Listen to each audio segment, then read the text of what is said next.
¿Recuerdan cuando la televisión no te llevaba de la mano? Cuando un programa de media hora podía trastornarte, poner en tela de juicio tu moral y, además, aterrorizarte todo en blanco y negro? Pues bien, entre 1959 y 1964 en la CBS, La Dimensión Desconocida no era solo un programa de televisión. Era un programa semanal llamado Trust Fall, creado y presentado por Rod Serling. Utilizaba la ciencia ficción, la fantasía y el terror para hablar sobre el miedo, los prejuicios, la codicia y la naturaleza humana mucho antes de que la televisión permitiera hacerlo. Algunos episodios te impactaban, otros te incomodaban y otros no te impactaban realmente hasta años después, cuando te dabas cuenta de que hablaban de ti. Hoy vamos a repasar 15 datos curiosos sobre La Dimensión Desconocida.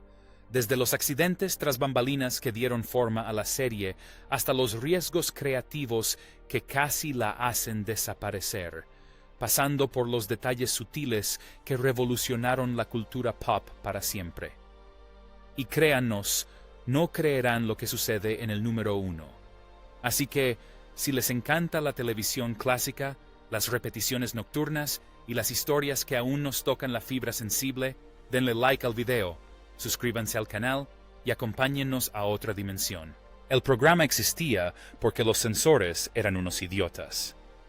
Antes de La Dimensión Desconocida, Rod Serling ya era una figura importante. Ganó premios Emmy y recibió elogios de la crítica. Escribía dramas impactantes sobre racismo, guerra e injusticia, y al público le encantaba. ¿Saben a quién no le gustaba? A los patrocinadores. ¿Quién tiene la culpa? ¿La cadena? ¿El patrocinador? Desde luego, no es la FCC. Idealmente hablando, por supuesto, en este caso se trata de una combinación de factores, Mike. En parte es la cadena. Principalmente son la agencia y el patrocinador. En muchos sentidos, creo que es la propia audiencia. En la década de 1950, las compañías tabacaleras y los fabricantes de electrodomésticos que compraban tiempo publicitario tenían un enorme control creativo y odiaban la controversia. Si el guión de Serling incomodaba a alguien, especialmente a los clientes de ciertas partes del país, el patrocinador lo destrozaba. Serling llegó a su límite cuando escribió una obra inspirada en el asesinato real de E.M.T. Till. Una historia que pretendía narrar las consecuencias del supuesto secuestro en Mississippi del joven negro de Chicago, Till Boy. Para cuando la cadena y los patrocinadores terminaron con el proyecto, la víctima ya no era negra, la historia no transcurría en el sur, y la palabra linchamiento había sido eliminada por completo. Lo que comenzó como una contundente denuncia de la violencia racial se convirtió en nada. Una historia descafeinada y sin fuerza. Fue entonces cuando Serling comprendió algo. Si contaba sus historias en planetas distantes, si convertía al villano en un robot, o si transformaba el prejuicio en una maldición sobrenatural, los censores, simplemente dejaban de prestarle atención. Como dijo Serling, un marciano puede decir cosas que un republicano o un demócrata no pueden. Ahora, Aliens and Monsters se convirtió en su camuflaje. Los ejecutivos de la cadena creían que estaban aprobando tonterías de ciencia ficción inofensivas, pero Serling, mientras tanto, colaba agudas críticas al macartismo, el racismo, la paranoia nuclear y todo aquello por lo que intentaron silenciarlo. Y la ironía es que quienes intentaban silenciarlo sin querer, lo hicieron aún más peligroso. Sin esos censores ineptos de los años 50, La Dimensión Desconocida quizás nunca habría existido. Probablemente solo recordaríamos a Rod Serling como el tipo que escribió un par de obras de teatro olvidadas. La censura no detuvo a Rod Serling. Le proporcionó un medio para pasar desapercibido. El guión que casi muere en un cajón. Una cadena de televisión casi acaba con La Dimensión Desconocida antes incluso de que existiera. En 1957, Rod Serling escribió un guión llamado El elemento del tiempo. Tenía todo lo que ahora asociamos con la zona: viajes en el tiempo, muertos vivientes y un giro argumental que se te mete en la cabeza y se niega a abandonarte. La historia sigue a un hombre que visita a un psiquiatra porque tiene la misma pesadilla una y otra vez. En su sueño, está en Honolulu el 6 de diciembre de 1941, el día antes de Pearl Harbor. ¿Cómo puede ser 1941? Es 1958. ¿Cómo podía ser 1941? Es 1958. Cada noche, el sueño se prolonga y el hombre se convence de que no es un sueño. Está viajando en el tiempo y va a morir allí. Los ejecutivos de CBS lo leyeron y lo odiaron. Era demasiado sombrío, demasiado confuso. Era demasiado extravagante para el público televisivo. Así que hicieron lo típico de los ejecutivos. Compraron el guión, le pagaron a Serling y lo guardaron en un cajón. Un año después, el productor Burt Granite rebuscaba entre los archivos de la CBS en busca de material para Westinghouse de Saul Playhouse. Fue entonces cuando encontró el guión olvidado de Serling. Sí, Desi Arnaz, ese mismo Desi Arnaz, vio algo especial. Ignoró las dudas de la cadena y emitió el segmento Time Element el 24 de noviembre de 1958. En aquel entonces, las cadenas medían el éxito por una sola cosa: el correo.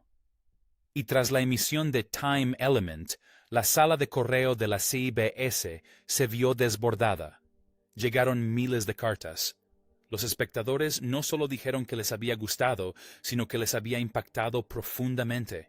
Les encantó el giro argumental, que los ejecutivos creían que el público era demasiado ingenuo para comprender. CBS se dio cuenta de repente de que había cometido un error garrafal. La misma cadena que no confiaba en que el público lo entendiera, ahora tenía ante sí un éxito asegurado, enterrado bajo una montaña de sobres sellados. Llamaron a Rod Serling, le dieron luz verde y así nació La Dimensión Desconocida. Un guión, un cajón y un público que se negaba a ser subestimado.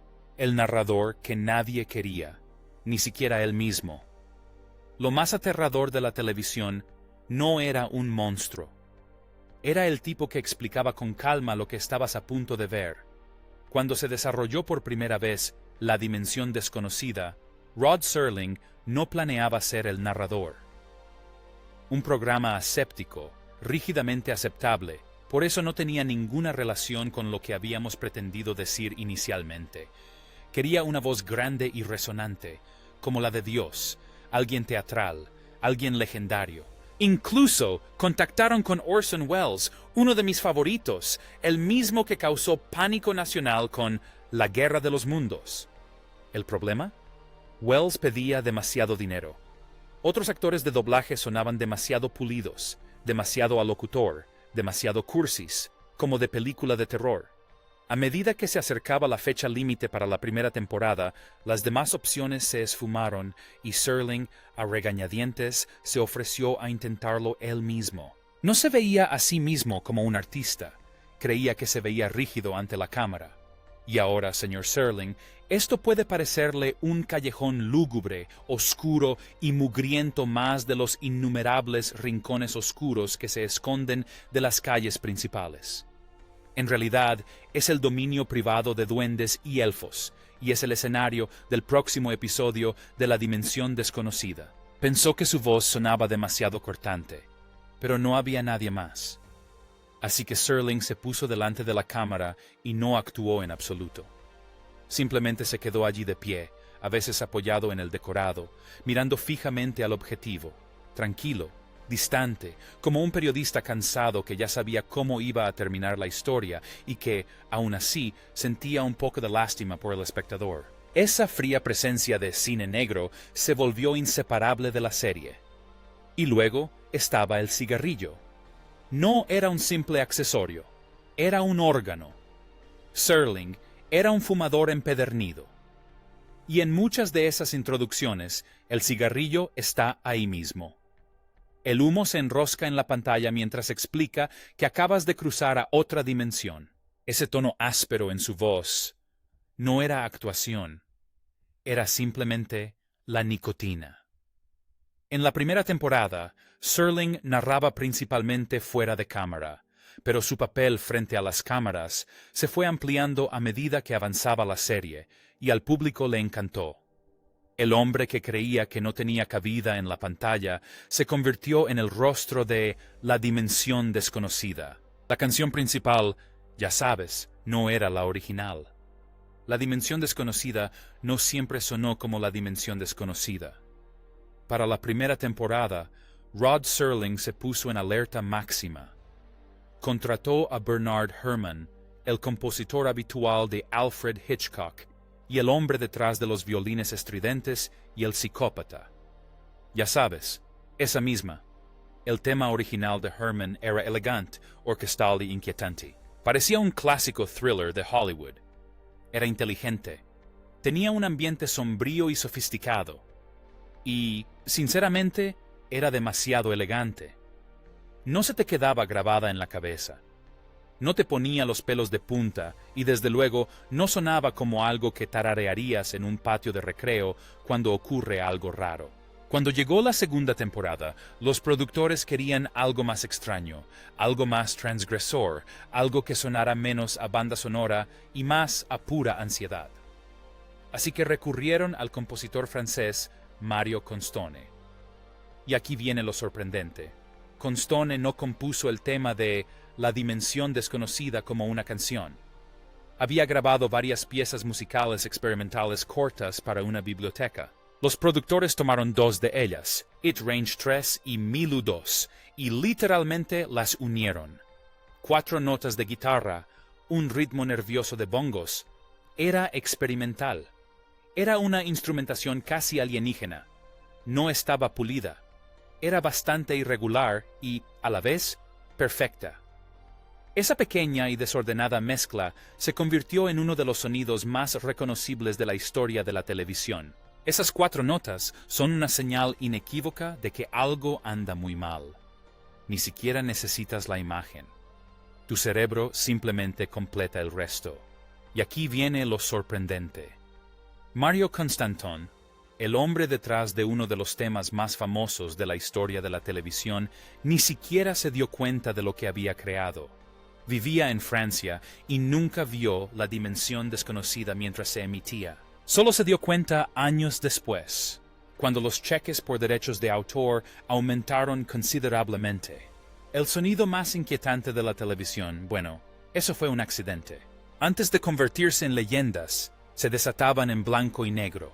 Las futuras estrellas de cine tenían que ganárselo gritando a las máquinas expendedoras, discutiendo con gremlins y sobreactuando al máximo en blanco y negro. La Dimensión Desconocida no se basaba en un simple casting oportunista. Era una olla a presión que o bien ponía a prueba a los actores o los convertía en leyendas. Antes de ser el Capitán Kirk, William Shatner ofreció una de las actuaciones más parodiadas de la historia de la televisión en Pesadilla a 20.000 pies. Atrapado en un avión, sudando a mares con su traje, Shatner ve un monstruo en el ala y pierde completamente la cabeza. Y ni siquiera fue su primer colapso. Justo a tiempo, se obsesiona con un dispensador de servilletas adivinatorias.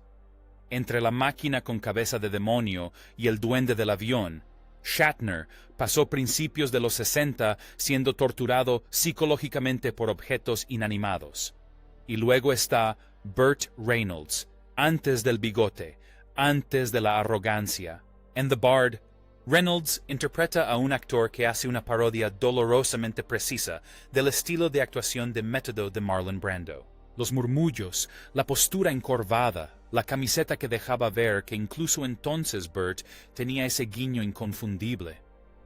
Robert Redford interpretó a la muerte en Nothing in the Dark, tranquilo, amable, radiante. El episodio rompe con todas las expectativas. Redford lo interpreta con tanta naturalidad que sigue siendo uno de los episodios más emotivos de la serie. Y Burgess Meredith apareció en 4 episodios, más que cualquier otro actor principal, incluyendo Time Enough at Last y The Obsolete Man. Se convirtió en el personaje recurrente de Serling, reflexivo, frágil y generalmente aplastado por el universo. Y un último giro. Si bien Meredith ostenta el récord de mayor número de papeles protagónicos, el rostro más visto en la dimensión desconocida podría ser el de Robert McCord, quien apareció en decenas de episodios como personaje secundario y extra. Es el Wally no oficial de la serie. Y una vez que lo ves, bueno, no puedes dejar de verlo. La serie The Twilight Zone no solo impulsó carreras profesionales, sino que las puso a prueba al máximo. El milagro de los 8 días. Si bien los calendarios de producción televisiva a principios de los 60 eran intensos, la dimensión desconocida operaba a otro nivel. La mayoría de las series de prestigio requerían de 10 a 12 días para filmar un solo episodio. Sin embargo, Rod Serling no podía permitirse ese lujo. Un episodio típico de la dimensión desconocida pasaba de la idea a la emisión final en aproximadamente 8 días. Preproducción, 1 o 2 días. Filmación, de 3 a 5 días de intensas jornadas de 12 a 14 horas. La postproducción implicaba 1 o 2 días de edición frenética, la composición musical y la icónica narración de Serling, a menudo simultáneamente. No era una maratón, sino una serie de sesiones cortas semanales, y como Serling escribía casi 2/3 de los episodios, los guiones solían llegar justo a tiempo. Los actores invitados aparecían con muy poca antelación, a veces el mismo día del rodaje, y simplemente les entregaban un guión repleto de densos monólogos filosóficos. Sin lecturas de guión, ensayos mínimos, simplemente aprendías tus líneas en la silla de maquillaje y esperabas lo mejor. Los directores tampoco podían permitirse el lujo de la perfección. Si un actor se equivocaba, pero el momento era el adecuado, lo dejaban así. Por eso, la dimensión desconocida tiene esa energía cruda, casi teatral. Se sentía como televisión en vivo porque, bueno, para todos los involucrados, básicamente lo era. Mientras tanto, los editores libraban su propia batalla. La película se cortaba y se pegaba físicamente. Si una toma no funcionaba, no podían volver a filmarla. Ya se había perdido. Recurrieron a ingeniosos cortes, diseño de sonido y pura astucia para salvar escenas durante turnos maratonianos. Y aquí viene lo más increíble. El ritmo, en realidad, ayudó a proteger la visión de la serie. Los ejecutivos de la cadena tuvieron pocas oportunidades de interferir. Para cuando alguien en CBS decidió que un final era demasiado oscuro, el episodio ya se estaba emitiendo. El costo humano fue real. El ritmo frenético afectó la salud de Serling. Bromeaba diciendo que era el joven más viejo de Hollywood. Cuando el programa terminó, en 1964, él solo tenía 39 años, pero aparentaba décadas más. Y ahora, el señor Serling. Esa sensación de directo sin artificios. No siempre fue algo artístico, sino una cuestión de supervivencia. El episodio que predijo que sus propios protagonistas estarían al borde de la muerte. A veces, la dimensión desconocida no solo contaba historias sobre el destino, sino que las vivía. El Testamento Púrpura se emitió el 12 de febrero de 1960. En él, William Reynolds interpreta a un teniente de la Segunda Guerra Mundial que adquiere una habilidad aterradora. Puede ver un extraño resplandor en los rostros de los hombres que están a punto de morir. Y finalmente, ese brillo aparece en su propio rostro, mirándolo fijamente desde un espejo. El episodio no muestra su muerte. Se oye una explosión lejana. La imaginación hace el resto. Rod Serling comprendió que lo que no se ve siempre es peor. Pero algo no cuadra. Algo muy extraño en medio de la normalidad. Ya verán a qué me refiero la semana que viene con Elegía de Charles Beaumont. Está protagonizada por Cecil Kellaway. Aquí es donde la cosa se pone rara. El mismo día que se emitió el episodio, William Reynolds y el director Richard Baer subieron a una avioneta que se estrelló. Ambos hombres sobrevivieron, pero la coincidencia era innegable. Un episodio sobre un hombre que ve su propia muerte transmitida el mismo día en que su protagonista casi muere en la vida real. Reynolds nunca hizo mucho hincapié en la coincidencia públicamente. Tuvo una larga carrera en la televisión y vivió hasta los 90 años. Pero para cualquiera que crea que el universo tiene sentido del humor o algo más oscuro, la historia perdura. Serling construyó la dimensión desconocida sobre momentos como este. Momentos que difuminan la línea entre la ficción y la realidad. Momentos que te hacen preguntarte si las historias que contamos resuenan de alguna manera en el mundo que las creó. Y a veces, bueno, el eco es demasiado fuerte. El engaño y la ilusión detrás de la quinta dimensión.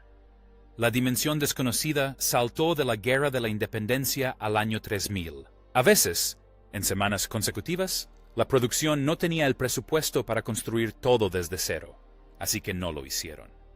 El vecindario de los monstruos está en Maple Street, Estados Unidos. A finales del verano, un pequeño mundo de mecedoras en los porches, barbacoas, risas de niños y el timbre de un vendedor de helados se filmó en los estudios de Universal en la Plaza del Juzgado, el mismo decorado que más tarde se convertiría en Hill Valley en Regreso al Futuro. Los trajes espaciales eran trajes presurizados de la Marina estadounidense, reutilizados o restos de películas de serie B de los años 50 como Destino a la Luna. Las túnicas romanas provenían directamente del archivo de MGM de epopeyas bíblicas como Ben-Hur. Ahora bien, aquí está el truco que hizo que todo funcionara. El rodaje en blanco y negro de alto contraste lo ocultaba todo. Decorados destartalados, madera contrachapada pintada, consolas de alta tecnología que en realidad eran cajas de madera con luces navideñas pegadas. Directores de fotografía como George T. Clemens iluminaron esos decorados prestados como si fueran obras maestras del cine negro.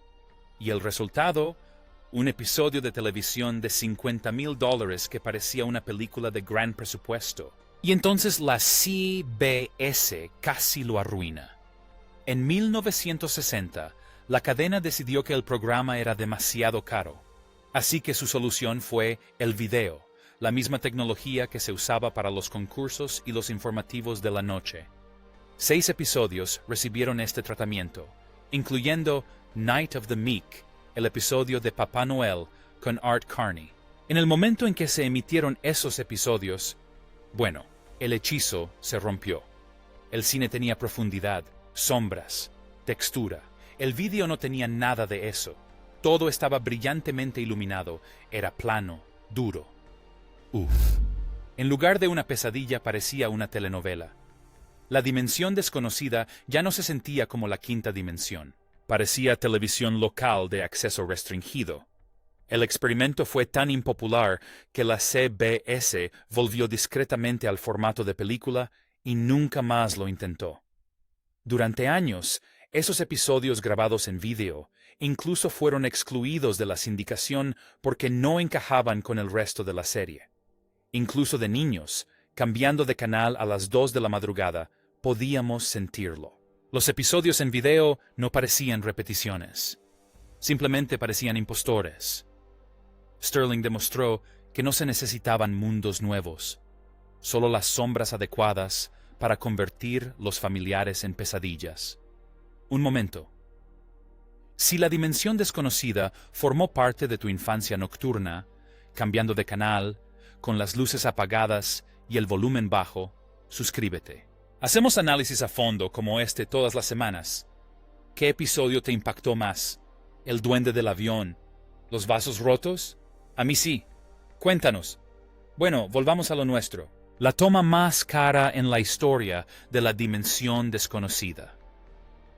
La dimensión desconocida nunca fue una serie de gran presupuesto, pero un episodio llevó al límite lo que un drama televisivo de media hora podía siquiera intentar. La Odisea del vuelo 33 fue un auténtico espectáculo de ciencia ficción.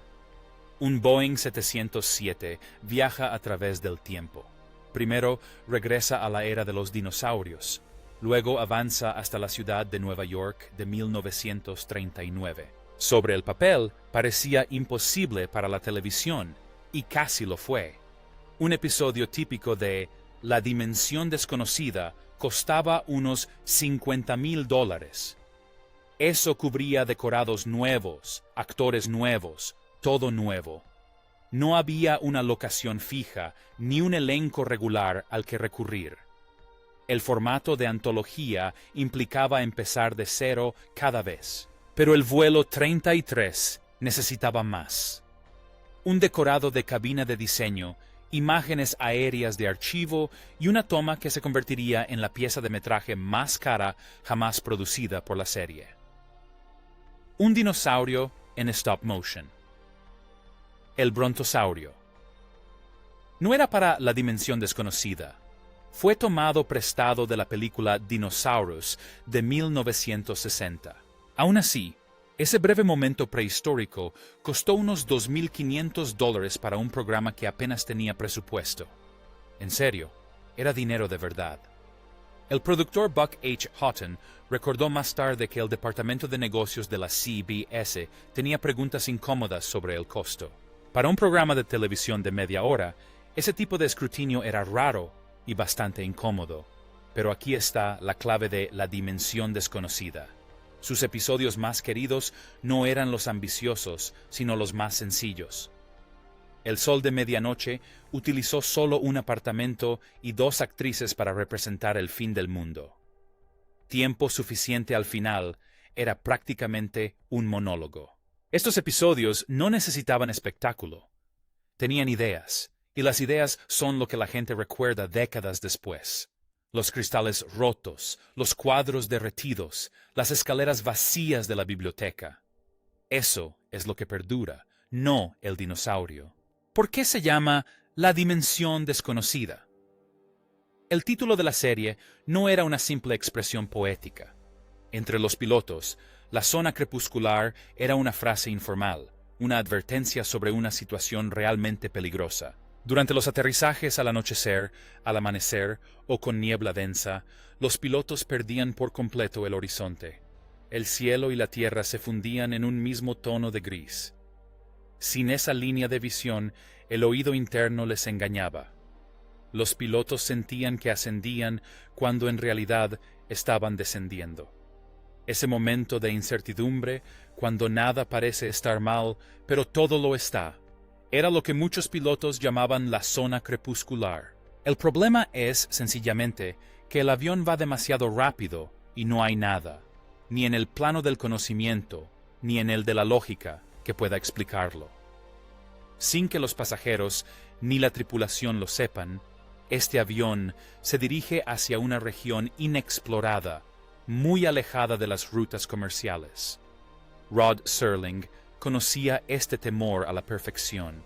Antes de la televisión, fue paracaidista en la Segunda Guerra Mundial, viajando en aviones de transporte, rodeado de pilotos que vivían o morían en esos instantes inciertos. Serling comprendió algo que la mayoría de los escritores de terror no entendieron. El miedo no reside en la oscuridad total. Vive en la penumbra, cuando crees comprender lo que ves. Y esa idea resuena también en otros ámbitos. En oceanografía existe una región llamada capa meopológica, entre los 200 y los 1000 metros de profundidad. Es un mundo de penumbra permanente. No hay luz solar lo suficientemente intensa para las plantas, pero tampoco oscuridad total. Las criaturas que la habitan tienen ojos enormes, cuerpos brillantes y formas extrañas. ¿Les suena familiar? Pues bien, es el mismo espacio que Serling exploraba cada semana. Un lugar donde las reglas del mundo exterior dejaron de funcionar y cosas extrañas surgieron en la penumbra. Al principio, Serling experimentó con variaciones como la zona crepuscular antes de dar con el nombre definitivo. Pero La Dimensión Desconocida se impuso porque sonaba a la vez científica y poética, autoritaria y misteriosa. Es el punto intermedio entre la luz y la sombra, entre la ciencia y la superstición. Se encuentra entre el abismo de los miedos humanos y la cima del conocimiento. Esta es la dimensión de la imaginación. Es un área que llamamos la zona crepuscular. Tomando prestado un término de la aviación, Serling hizo que lo sobrenatural pareciera una rama más de la física que aún no habíamos comprendido. Y en algún momento, la frase se escapó por completo del programa. Se convirtió en una expresión cultural común. Cuando algo no tenía sentido, pero no decías «qué raro», tarareabas el tema de Furote, Dune, el robo cinematográfico que ganó un Oscar. Un episodio se emitió y pensaste, ¿cambié de canal por accidente o la televisión se volvió más inteligente que yo? En 1964, La Dimensión Desconocida realizó una de las jugadas más audaces de la historia de la televisión. Los ingredientes: un destructor estadounidense, el Océano Pacífico y el sonido fantasmal de martillazos a 30 brazas de profundidad. Todo ello conforma una extraña historia de lo bizarro y lo terrorífico. Mike Kellen y Simon Oakland protagonizan una versión muy diferente de La Dimensión Desconocida, a la que llamamos La Tumba de las 30 Brazas. En lugar de producir un episodio original, adquirieron los derechos de un cortometraje francés. El director Robert Enriot ya había realizado una adaptación perfecta del relato de Ambrose Bierce de 1890, El suceso en el puente de Owl Creek, por una fracción del costo de producir un episodio original. CBS adquirió los derechos. No hubo que contratar actores, construir decorados ni buscar locaciones. Era prácticamente televisión lista para usar. Solo tenían que adaptarla a la programación local. Añadimos las icónicas narraciones de apertura y cierre de Rod Serling, y listo. El resto se mantuvo intacto. Y cuando se emitió, la diferencia fue innegable. No parecía un episodio de televisión. Fluía como un sueño. La cámara se movía con una fluidez cinematográfica que hacía que la televisión convencional pareciera rígida y artificial en comparación. Más que una transmisión, parecía un recuerdo del que no estabas seguro de que fuera tuyo. Casi no había diálogos, ni discursos, ni moralejas explícitas. En cambio, solo se oía el viento entre los árboles, pasos, la respiración de los pájaros. El silencio lo abarcaba todo, denso, denso, denso. Para los espectadores acostumbrados a los elocuentes monólogos de Serling, resultó sorprendentemente experimental. Y entonces llegó el final, la revelación de que toda la huida desesperada se desarrolló en la fracción de segundo antes de la muerte del personaje, un golpe tremendo. Pero aquí está el detalle. La película ya había ganado el Oscar al mejor cortometraje de acción real antes de que La Dimensión Desconocida la emitiera. Debido a las limitaciones en la licencia, no se emitió en sindicación durante años. Se convirtió en el episodio de fantasmas por excelencia. Una leyenda urbana que los hermanos mayores juraban haber visto, pero que uno nunca logra comprobar. Y tiene un giro final digno de Rod Serling. El único episodio de La Dimensión Desconocida que ganó un Oscar fue el que él no escribió. La fábrica de dictáfonos unipersonal. Antes, la televisión se sentía artesanal. Antes de los efectos especiales generados por computadora, antes del streaming, antes del contenido aprobado por algoritmos. Sí, esa era la dimensión desconocida.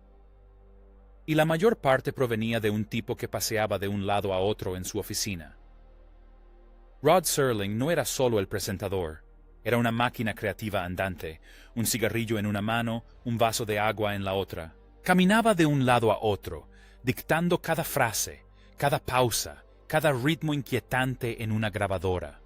Pero cuando escuchas esos monólogos en La Dimensión Desconocida, es básicamente Serling hablando consigo mismo, viviendo inmerso en sus propios guiones las 24 horas del día. Sin embargo, no estaba completamente solo. Serling se asoció con Richard Matt y Charles Beaumont, la Santísima Trinidad no oficial del programa. Matt aportaba las pesadillas como pesadilla a 20.000 pies de altura, y Beaumont el humor retorcido como el hombre aullador. Entre los tres escribieron casi el 80% de los episodios. Un círculo pequeño, grandes resultados, y sin ningún comité de la cadena que suavizara lo extravagante. Pero tuvo un precio. Para la quinta temporada, Serling no solo estaba cansado, sino que su creatividad estaba agotada. Luchó contra la censura episodio tras episodio y admitió que empezaba a repetirse.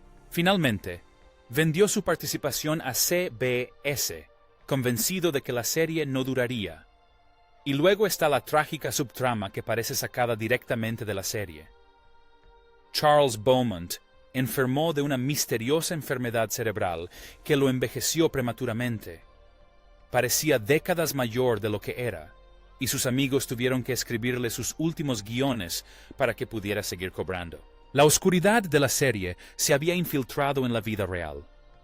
El mundo de Serling era extraño y agotador, pero ese control de calidad obsesivo nos brindó historias que aún hoy nos conmueven e inspiran décadas después. La atracción que resucitó a Serling. Disney transformó algo espeluznante en un viaje nostálgico que te hará vibrar. Esa es la torre del terror. Pero la verdadera magia no reside en el ascensor en caída libre, sino en cómo resucitaron al mismísimo Rod Serling. El episodio de esta noche en la dimensión desconocida es bastante singular y requiere una introducción diferente.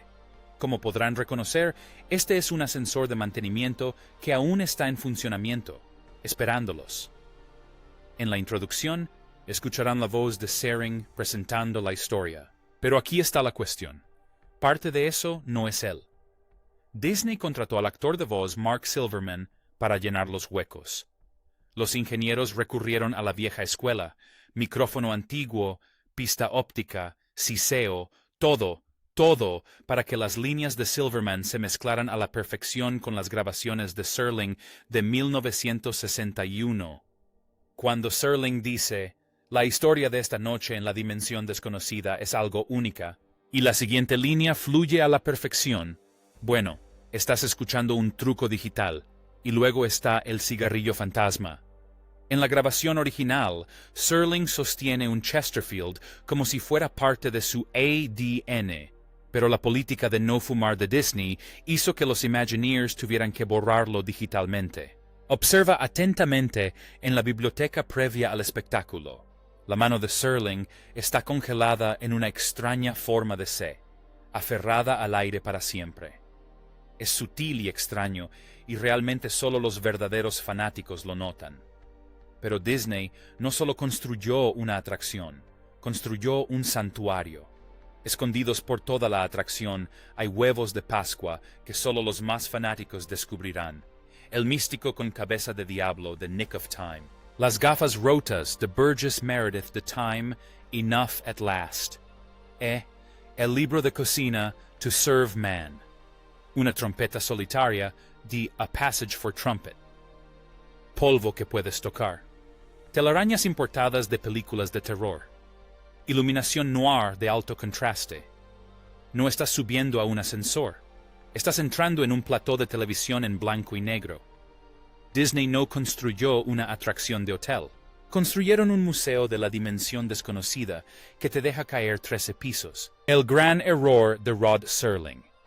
La televisión solía ser desechable. En 1964, nadie creía que los programas estuvieran hechos para durar. Una vez que se emitía un episodio y tal vez se retransmitía una vez, básicamente se convertía en basura. Ese era el mundo en el que vivía Rod Serling cuando La Dimensión Desconocida llegó a su fin tras 5 agotadoras temporadas. CBS llamó a su puerta con una oferta tentadora, vender el 40% de la serie por una suma global de unos $600,000. Para un guionista de televisión en 1964, eso significaba no volver a trabajar jamás. Y Serling la aceptó. Pensó que la serie estaría desfasada para cuando llegaran los años 70. Dramas moralizantes en blanco y negro, eso ya no se vería, estaría olvidado.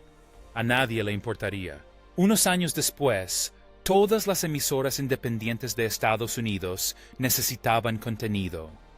Surgió la dimensión desconocida, la eterna superestrella de la sindicación, paranoia, avaricia, miedo. Resulta que esos temas nunca pasan de moda. Las historias de Serling se repetían una y otra vez, noche tras noche, año tras año. Y aquí viene el giro. Si hubiera conservado esa participación del 40%, su patrimonio casi con toda seguridad habría generado cientos de millones en regalías durante las siguientes 6 décadas. En cambio, Serling dedicó el resto de su vida a trabajar, escribir, enseñar y presentar Night Gallery. Todo porque aquel gran sueldo le costó una fortuna más adelante. Un final clásico de la dimensión desconocida. Solo que le ocurrió al hombre que los inventó. Su esposa, Carol, se convirtió en la guardiana de su legado, asegurándose de que el nombre de Rod siguiera siendo sinónimo de la serie, incluso si los grandes cheques iban a parar a CBS.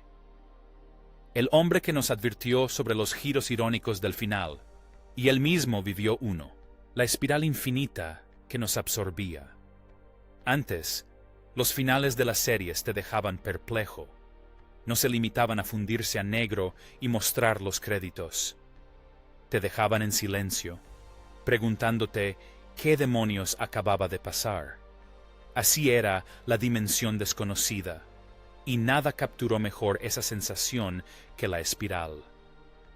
En la 4ª temporada, Rod Serling sustituyó los créditos estáticos habituales por un hipnótico vórtice giratorio, líneas blancas y negras que se retorcían hasta el infinito.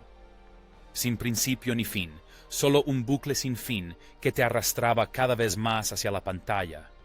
No se trataba de gráficos llamativos, era guerra psicológica. La espiral no anunciaba el final. Susurraba: la pesadilla no ha terminado. Se reiniciaba cada vez, invitando a los espectadores a volver a sumergirse en ella. No porque la historia hubiera concluido, sino porque en el mundo de Serling las historias nunca terminan del todo. Simplemente resuenan. Para los niños que veían repeticiones en salas oscuras, con la pantalla parpadeando y sus padres dormidos al final del pasillo, esa espiral era un desafío. Observa el remolino. Déjate envolver, con los ojos bien abiertos y el corazón acelerado. De repente, tu vecino podría no ser humano, tu profesor podría ser un extraterrestre, el mundo exterior podría no ser el mundo que dejaste esa mañana. Ese era el genio de Serling. No construyó un lugar, no creó un planeta, ni una dimensión secreta oculta tras una puerta. La dimensión desconocida nunca existió fuera de la pantalla. Estaba en tu cabeza. Siempre fue así. Por eso, estos episodios siguen siendo tan actuales 60 años después. El miedo, los celos, la codicia y la necedad humanos nunca cambian. Simplemente se reciclan de generación en generación. Los monstruos cambian de rostro, la tecnología se actualiza, pero el terror, ese sí es eterno. La mayoría de las series terminan de forma ordenada y sin complicaciones. Lección aprendida. Problema resuelto, ¿verdad?